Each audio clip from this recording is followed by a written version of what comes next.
mūsų įdomus reportažai.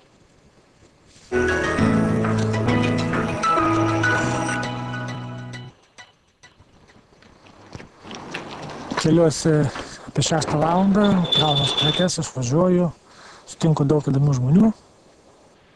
Autoparduotuvę vairuojantis Algirdas Gudzevičius Atokio įsikūrusiems Ukmergės rajono gyventojams pristato pačias svarbiausias maisto ir buities prekes. Per dieną jis aplanko vidutiniškai 10 kaimų ir gyvenviečių, tarp kurių ir tolokai nuo Ukmergės esantis Mišniūnai, Žvinėnai, Šalnos, Skriptiškės. Ponas Algirdas džiaugiasi, kad suremontavus kelius pasiekti tolimesnės gyvenvietės jiems tapo greičiau ir paprasčiau. Pastaruoju metu keliai pagerėja, nes yra Želovos Bastūnų link praplatintas kelias, geriau prasilenkti, Tulpiakėmio kelią ten iššaltavo, Siesikų miestelyje. Geresni keliai, geriau privažiuoti. Kruopų mano duokite. Viską perkam, viską, niekur mes ant gyvą, pavyzdžiui, aš nenuvažiuoju iš vis. Viską perkam, a ko gyvensi? Sviestą duoną, sūrius. Nu va, viską yra aliejų, kiek ir priperkam. Ponas Algirdas įsitikinęs, kad jei iki atokių vietovių vestų prastos kokybės keliai, rudenį bei žiemą pasiekti gyventojus autoparduotuviai būtų vargiai įmanoma. Tačiau ES struktūrinių fondų lėšomis rekonstruoti keliai leidžia žmonės aprūpinti maistu ir tada, kai dėl prastų orų pablogėja eismo sąlygos. Angelė Andrikoninė, kurios vadovaujamam 37 parduotuvių tinklui priklauso ir ši autoparduotuvė, tvirtina, kad geri keliai lemia ir uždarbį.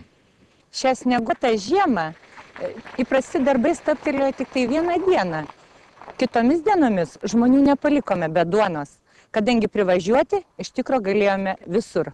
Vadinasi, ir uždirbome daug daugiau ir verslas, aišku, ėjo tik tai į priekį. Taigi asfaltuoti žvyrkeliai, naujai tiesiami ar remontuojami keliai leidžia greičiau ir patogiau pasiekti atokio gyvenančiuosius.